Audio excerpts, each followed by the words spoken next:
Well, again, the same problem. It's situational dependent, and sometimes I'll use a palm, for example, an upward smash into the nose or face.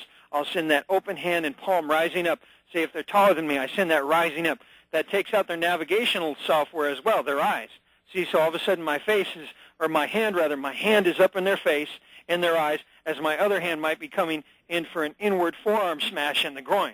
See, so I'm coming high and low at the same time.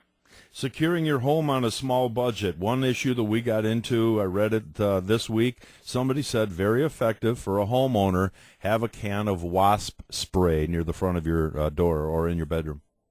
Well, I imagine some wasp spray would be really devastating. I've never tried it. I can imagine it would be. Shoots 20 feet. Shoots 20 feet, you know.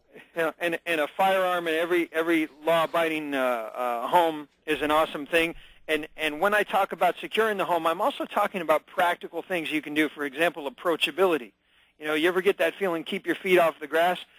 When they see a home and the garage door is a few inches open, screen is hanging off, there's beer cans in the front lawn, that's very approachable, isn't it? Yeah. So you want to have a clear approach. No hedges near the door that someone can hide behind, well lit at night for your approach, and also door bars, and they're selling them at Target now, a door bar.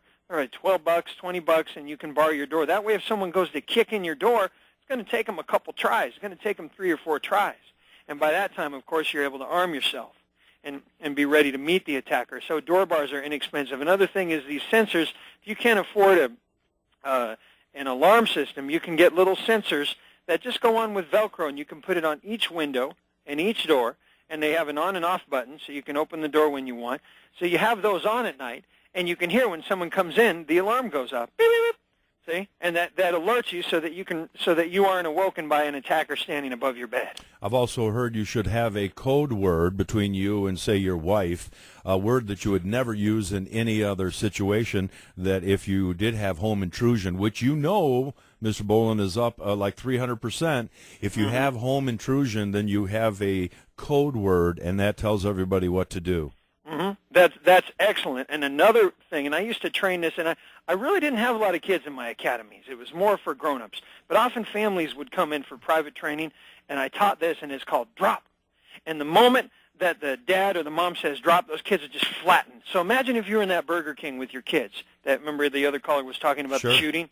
And all of a sudden you're there, and you say drop, and all your kids and you all just go flat like paper on the floor.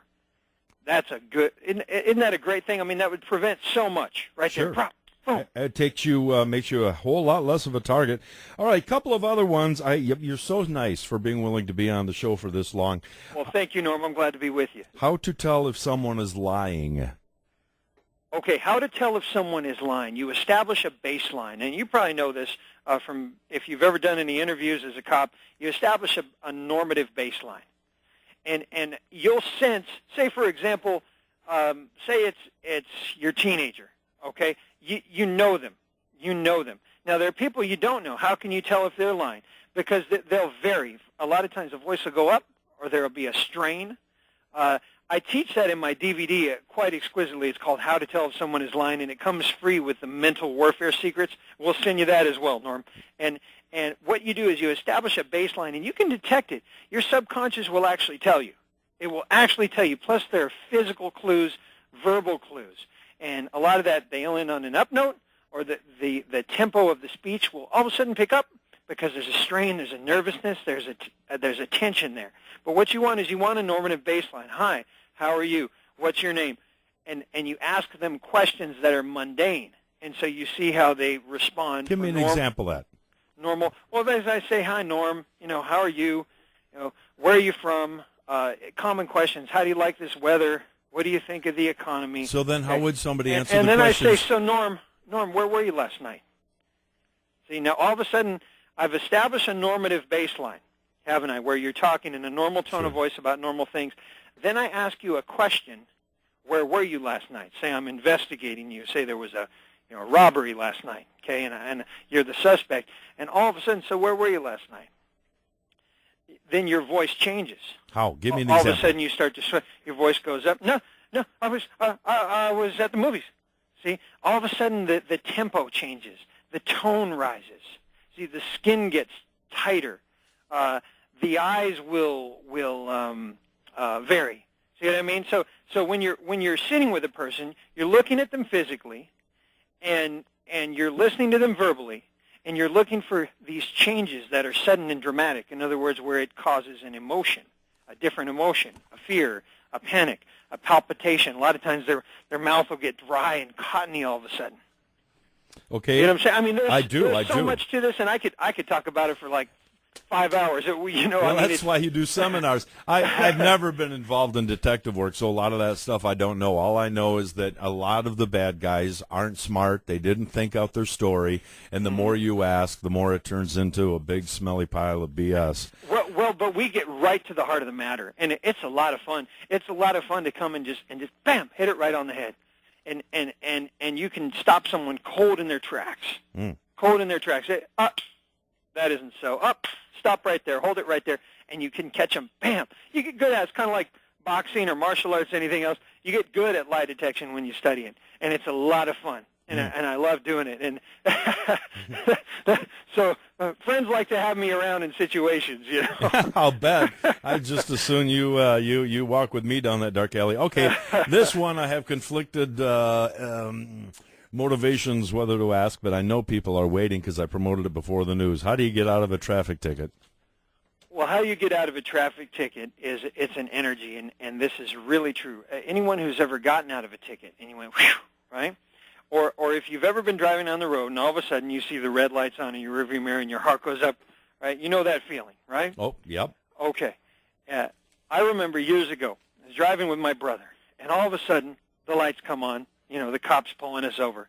And he's driving in. My brother slams the dash. Oh, damn, I'm going to get a ticket. And I said, bro, calm down. You don't know what's up. Maybe have a taillight out. Exactly. You know, what's up? Calm down. And so the cop comes up. My brother, here's my driver's license. Oh, slamming the dash, so upset. What is he doing? He's putting out a ticketed energy, isn't he? He's negative. He's guilty and he knows it.